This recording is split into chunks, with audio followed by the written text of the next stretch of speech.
España es conocida por su desierto de tabernas. Sin embargo, con el 31,5% de su territorio desertificado, ha vivido una de las crisis medioambientales más desagradables de todos los tiempos. Pero no hace mucho, la mayoría de las zonas desérticas están volviendo a reverdecer. Las tierras que antes no eran aptas para la agricultura son cada vez más ricas en nutrientes, lo que está dejando sorprendidos incluso a los científicos.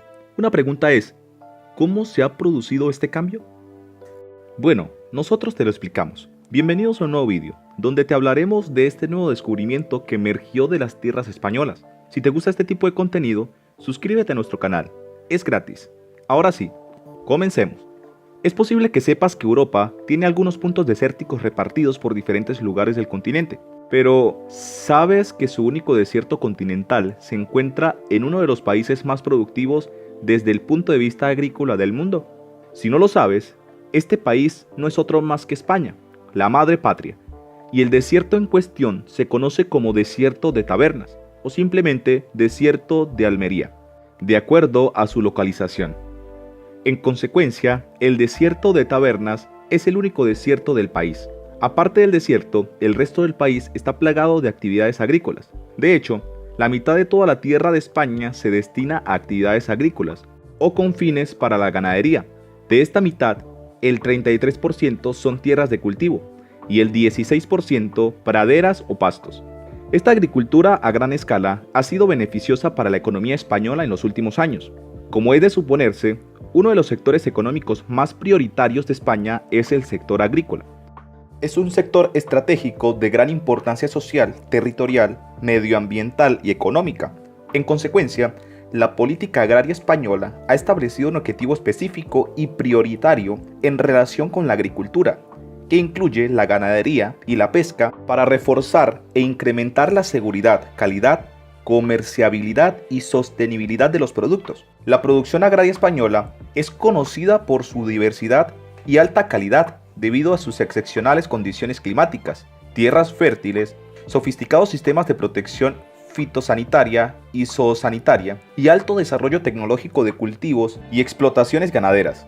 En consecuencia, la producción agraria del país alcanzó para el año 2015 un rendimiento de 45.000 millones de euros, lo que supone un incremento del 3 o 4% con respecto al año 2014. Este rendimiento positivo se tradujo en el empleo de unos 818.740 trabajadores, lo que ayudó a la golpeada situación con la tasa de desempleo del país. De nuevo, una encuesta del Instituto Nacional de Estadísticas INE demostró que la industria española de la alimentación, furiosa, es el primer sector industrial del país. En la actualidad, España es el primer productor y exportador mundial de aceite de oliva y aceitunas de mesa, produciendo el 44% de todo el aceite de oliva y el 24% de las aceitunas de mesa. Pero en medio de la industrialización agrícola de España, algo está ocurriendo en su desierto. ¿Adivinas qué? El desierto de tabernas se está expandiendo cada vez más. El desierto de tabernas ha sido especial desde el principio. Aparte de ser el único desierto continental de toda Europa, también es el desierto que ha logrado mantener un perfil bajo y discreto, a diferencia de otros desiertos famosos. El de tabernas se encuentra en la región española de Andalucía. Comienza a unos 30 kilómetros al norte de Almería y se extiende hasta unos 280 kilómetros cuadrados, que son equivalentes a 28.000 de tierra. Al ser un lugar desértico, esta región experimenta unas 30.000 horas de sol al año, y como es de esperar, la temperatura es bastante más cálida en verano, oscilando entre los 35 y 40 grados centígrados y los 95 y 100 grados centígrados. Sorprendentemente, en el desierto sigue lloviendo una cantidad considerable, un caso bastante particular según el cambio climático. Eso sí, que es lluvia de la buena para un desierto, pero a pesar de esto, podría estar bien pensar que esta calidad de lluvia se distribuye uniformemente a lo largo del tiempo, pero no es así.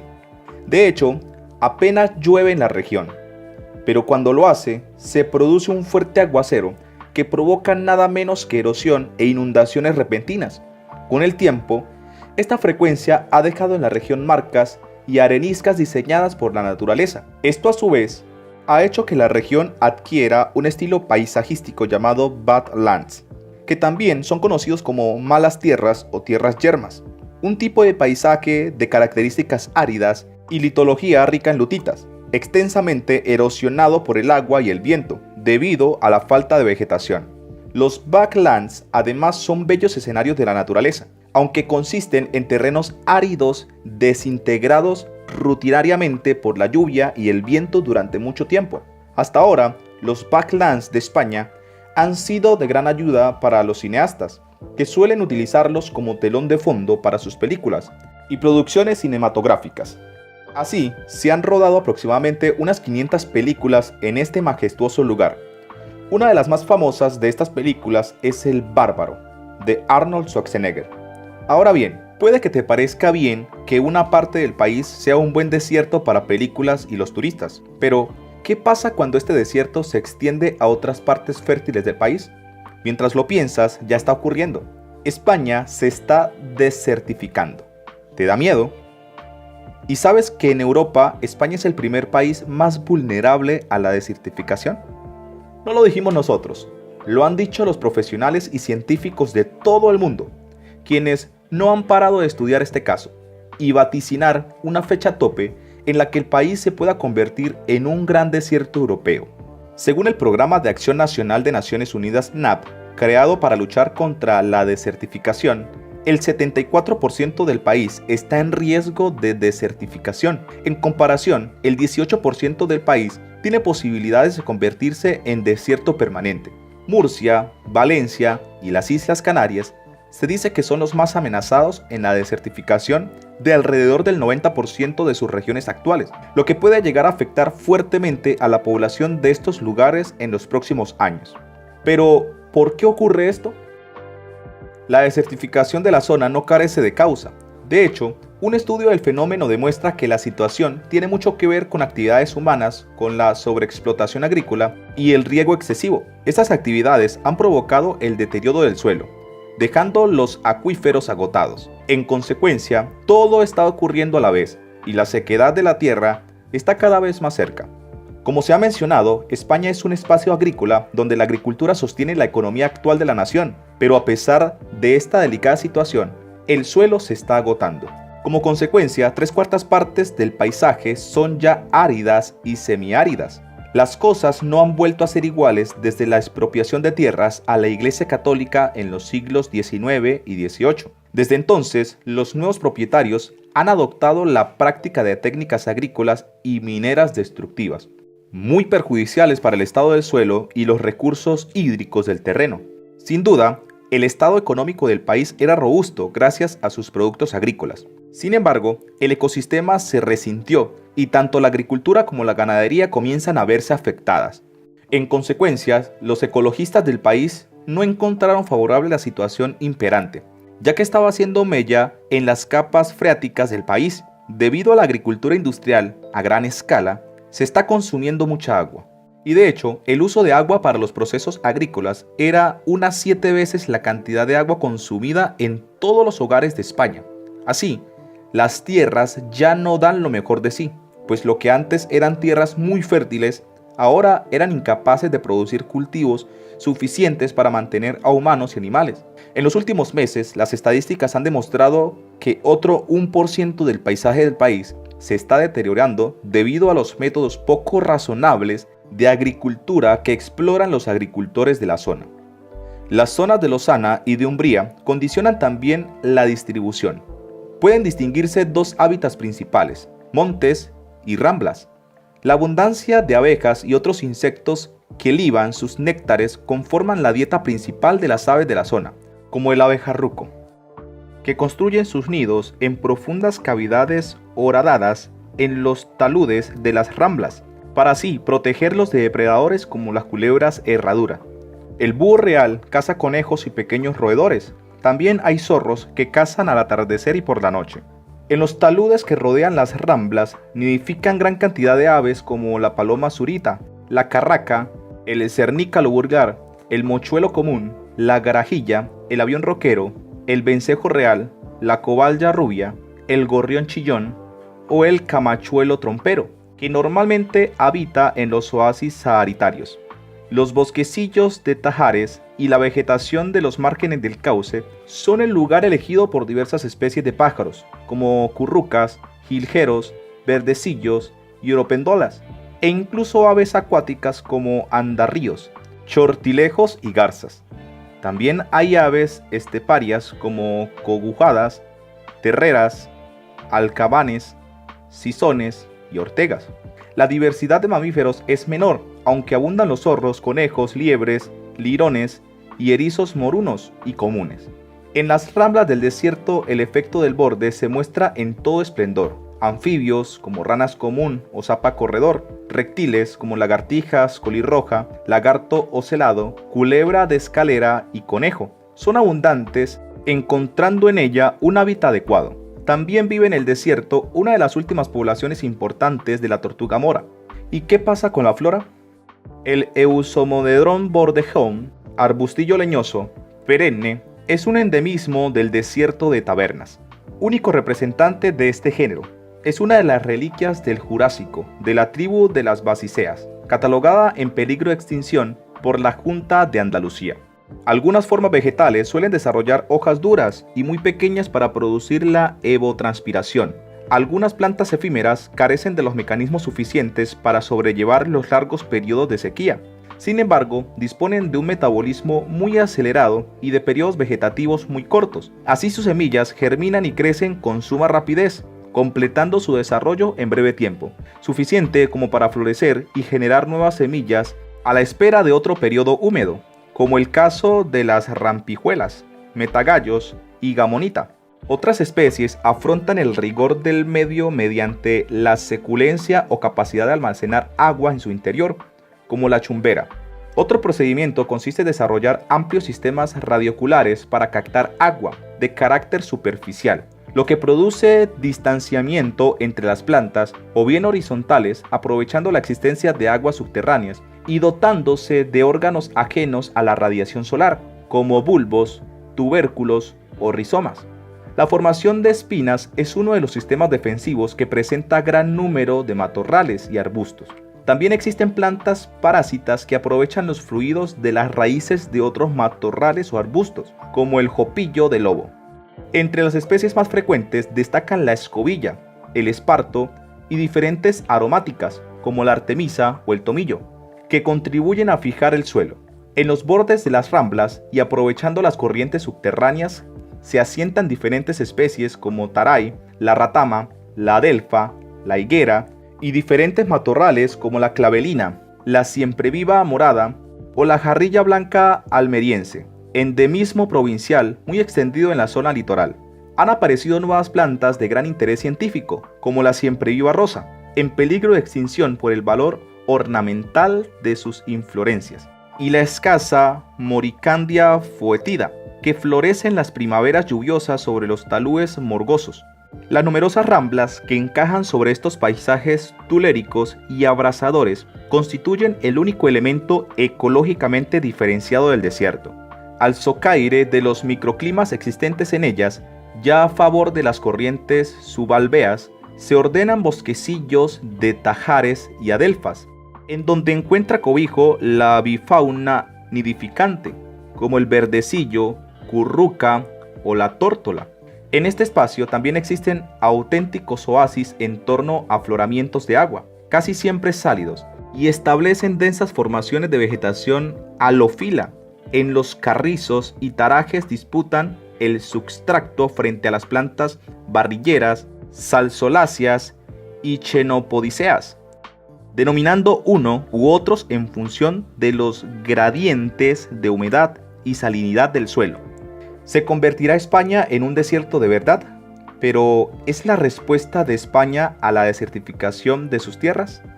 Bueno, no deberíamos pensar que España va a sentarse y relajarse mientras se destruye la tierra. El país está haciendo un gran esfuerzo para revertir este fenómeno de desertificación. ¿Cómo lo están haciendo? Te estarás preguntando y te gustará saber que los culpables de la degradación de las tierras son también los superhéroes de la historia. En consecuencia, las organizaciones del sector se han implicado activamente en la restauración de las tierras. Una de estas empresas es Al-Fel Al-An Eco Business Movement, que ha emprendido un programa de 20 años destinado a restaurar la biodiversidad de las zonas degradadas del país. El proyecto abarca una extensión de más de 1.000.000 de tierra que toca Almería, Granada y Murcia. Albel Am fue fundada por el grupo de agricultores y empresarios comprometidos con el desarrollo de planes y estrategias de regeneración que ayuden a devolver al suelo su anterior estado de gloriosa fertilidad. La organización está financiada por filántropos e inversores extranjeros interesados en el campo. Aunque los resultados del esfuerzo invertido en este programa son aún invisibles, te sorprenderá saber que cada año se invierten en él alrededor de 1,3 millones de euros, enfocados en cumplir con los objetivos trazados con el pasar del tiempo. El proyecto es largo y es posible que sus resultados no sean visibles hasta el año 2035. Hasta entonces debemos mantener la calma, sabiendo que la restauración se está produciendo en segundo plano. Una vez más, se ha predicho que los esfuerzos de Albel Al no solo restaurarán la tierra, sino que también podrían cambiar el clima de la zona. Esto se debe a que habrá más agua en el suelo y más evotranspiración de los árboles, lo que permitirá que el suelo esté más rico en nutrientes y minerales, y no tan seco. Además, Albel Al está plantando almendros ecológicos en un terreno tan grande como la ciudad de Madrid. En ningún otro lugar del mundo se está produciendo esta cantidad de almendros. El terreno es tan grande que se puede comparar con países como Lesoto o Guinea Ecuatorial. El trabajo no lo están haciendo unas pocas personas. La asociación Albel Al está formada por unos 250 empresarios e investigadores, además de otras personas preocupadas por la ecología que están solucionando un problema que afecta a todos. En consecuencia, la asociación genera fondos de organizaciones como TUI Group o Leopoldo Bischmann. Para sorpresa de todos, el proyecto de regeneración de Albel Al cubre en la actualidad más de 8.000 hasta 40 hectáreas de labranza con cultivos basados en árboles. A pesar de esto, esta organización aún plantea duplicar el tamaño de su área de actividades en plazo de 2 años. Pero no es la única organización encargada de detener la desertificación del suelo de España. Otra asociación que está restaurando activamente las tierras españolas es Common Land, una ONG de los Países Bajos que ha registrado un enorme éxito en la reversión de la desertificación de África y Australia. Debido a las numerosas solicitudes de propietarios preocupados, decidieron invertir, empezando por la meseta de Almería. Esta elección se ha justificado razonablemente porque Almería ha estado experimentando recientemente un grado devastador de erosión y despoblación, dando paso a planes de tierra comunes para trabajar con otros. En su lugar, facultarán a los propietarios de fincas locales para que participen en el esquema para revertir la desertificación de la tierra. Para este propósito, todos deben estar en cubierta nuevamente. La organización planea reduplicar la estrategia del muro verde empleada en el desierto del Sahara de África, mediante la cual fue plantado extendiéndose a través de la contienda de África junto con la combinación de proyectos rurales para frenar la expansión del desierto. Ahora en España, la organización ha plantado miles de árboles en una parte del país y se esperan poder abordar el problema de los múltiples frentes y la erosión para regenerar la agricultura, sostener la ganadería, conservar el agua y resolver el problema de la despoblación. Las tierras comunales también están planeando para el futuro ponerse manos a la obra, pues también reconocen la necesidad de incentivar a los agricultores para garantizar que continúen en el esquema mucho después de ahora, en lugar de abandonar el proyecto, ya que no hay ganancias. Por lo tanto, planean replicar sus gustos dentro del país, invirtiendo en empresas locales interesadas en el desarrollo sostenible. Una de esas empresas es El Mendraesha.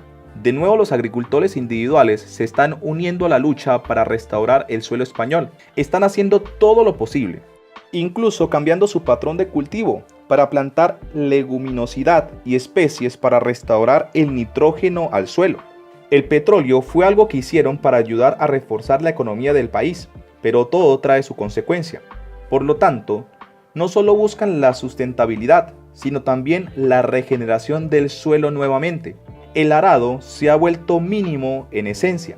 Actualmente, existe una amplia cooperación entre todos en la industria agrícola en España para combatir conjuntamente el problema de la desertificación. Sorprendentemente, esto es una inspiración para otros países que intentan abordar el problema de la desertificación.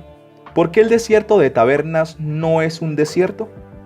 No encaja en ninguna de las dos grandes clases de desiertos, los de origen climático y los que son consecuencia de la intervención humana. Aunque para determinar los primeros hay una familia de criterios amplia y poco precisa, podemos afirmar con seguridad que Tabernas está lejos de los umbrales que se manejan.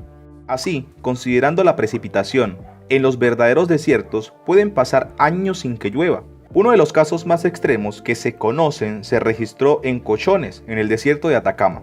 49 años seguidos sin caer una gota. Como consecuencia de lo anterior, la cubierta vegetal es muy escasa. Basta recordar la pinta que tienen los extensos arenales del Sahara o del desierto de Arabia. La segunda clase de desiertos tiene que ver con la denominada desertificación, debido a la confluencia de diversos factores que producen transformaciones del territorio de tal magnitud que el ecosistema pierde su capacidad de regeneración. La salinización de los campos de cultivo en la época de los sumerios, los graves episodios de erosión eólica acaecido en el Medio Oriente americano en la primera mitad del siglo pasado, o la desecación del mar de Aral son buenos exponentes de este tipo de desiertos. El singular aspecto del paraje de Tabernas responde a otros motivos. Hace unos miles de años, una serie de movimientos tectónicos provocaron su elevación respecto al nivel del mar. Al reorganizarse la red hidrográfica en una época mucho más lluviosa, se produjo una fuerte erosión remontante. Las margas y yesos, recubiertos por una corteza mucho más dura, formada por calizas, posibilitaron la formación de las cárcavas. De no existir tal capa, las laderas se hubiesen erosionado hasta alcanzar su perfil de equilibrio. Tabernas es una geoforma, un paradigma de Backland, esto es, de malas tierras. Esta escabrosa topografía siempre dificultó su exploración. Hoy, el territorio está prácticamente en desuso y la cubierta vegetal del esparto se encuentra en una buena condición. Ahora hablemos de los tipos de suelo de España para poder entender la problemática. Estructura del suelo. Ducoshep divide los suelos en zonales y azonales. Va a definir los zonales como aquellos cuyos rasgos dependen del clima y de la vegetación clímax extendida como aquella vegetación que se encuentra en equilibrio con el medio natural, y los azonales, los que cuyos rasgos dependen del sustrato litológico, serán suelos que no se encuentren muy evolucionados. Todos los suelos poseen capas. La capa A es la más superficial, la B intermedia y la C roca madre. Según las características tendrán subíndices. AO, aquellas capas que acumulen solo materia orgánica.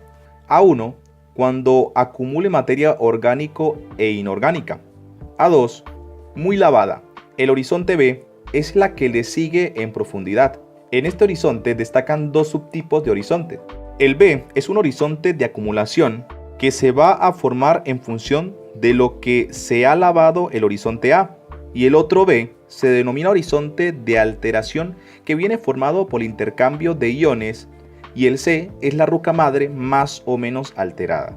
Suelos de tipo oceánico. Son suelos evolucionados ya que tienen un gran aporte de materia orgánica.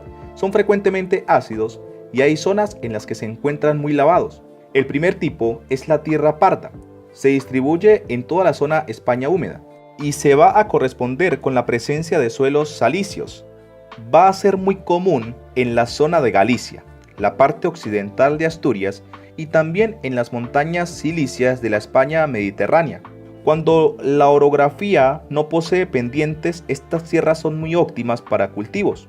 Cuando sí las hay, da lugar a superficies de pastos. El perfil de estos suelos es el A, B, C. Otro suelo es el Ranker. Son los segundos de mayor extensión de este dominio. Al igual que ocurría con el anterior, es propio de áreas silíceas y se suele situar en laderas y zonas de fuertes pendientes. Son proclives a la erosión. Al haber fuertes precipitaciones, van a estar cubiertos de superficies forestales, no siendo aptos para cultivo. Y el último tipo de suelo son los pozoles. que serán los más lavados de todos los suelos de su horizonte A. Su perfil es A2-B-C. Se va a localizar en sitios variados, zonas de montaña, costas, siendo más proclive en los bosques de coníferas. Suelos de dominio mediterráneo. Son los más complejos, bastante problemáticos por su diversidad y porque no suelen aparecer en los entornos naturales, muy alterados por el hombre, que han producido procesos de erosión. Destacan dos tipos. Los suelos rojos mediterráneos aparecen en zonas calizas y salicias. Una de sus características es que su horizonte B va a presentar un horizonte de acumulación de arcillas, denominado argiluviación, dando lugar a este tono rojizo. Su perfil es A-B-C. Son excelentes para el cultivo. El segundo tipo de suelo es la tierra parada meridional. Es muy frecuente en amplias extensiones pizarrosas dentro de la España salicia. Dentro de ellas se sitúan en la dehesa y en muchos casos sostienen encinas, pastizales y cereales. El perfil será A, B, C. Suelos de zonas áridas. Ausencia de agua. Al ser tan mínimas, los procesos químicos van a ser casi nulos. El más importante es el suelo gris desértico. No se aprovechan para el cultivo, pero si se riegan son bastante fértiles. Su perfil es AC. Suelos azonales. Vertisoles. Existe polémica para clasificar a este tipo de suelo. Varios edafólogos lo clasifican como suelo zonal por su humedad, pero otros basándose en el criterio de que no reúnen el porcentaje necesario de transformación de arcillas debido a la presencia de esta humedad. Estos suelos predominan en toda la España arcillosa. La característica más importante es la presencia de arcillas expansivas. Cuanto mayor es la humedad, más se expanden. Al hincharse se producen grietas que son vueltas a rellenar de nuevo por otros materiales. Estos suelos condicionan un tipo de suelo muy fértil. Rexiniformes. Son suelos muy jóvenes, que se localizan en zonas calizas. La característica más importante es que son suelos de alto contenido de humus, pH elevado y presentan tonalidades oscuras. Se suelen localizar en zonas de terrazas fluviales y en las llanuras por donde discurren los ríos. Se da en las huertas valencianas y son fértiles. Sirven para olivo, vid, naranjo, limonero. Suelos pardos calizos. Presentan una cierta evolución en su formación superior a los anteriores y van a presentar dos variedades. Primer tipo, pobre en humus. Esta variedad va a ocupar llanuras y colinas de espacios situados en la cuenca de Duero, La Mancha, Levante y son de cultivo leñoso, vid y olivo. Hemos llegado al final del vídeo de hoy. Gracias por mirar hasta el final, pero ¿qué piensas de la desertificación del suelo español y los intentos de restauración? Cuéntanos tu opinión en la cajita de comentarios. Si el vídeo te ha gustado, dale like, suscríbete y no te olvides darle a la campanita para que no te pierdas próximos vídeos como este. Hasta la próxima.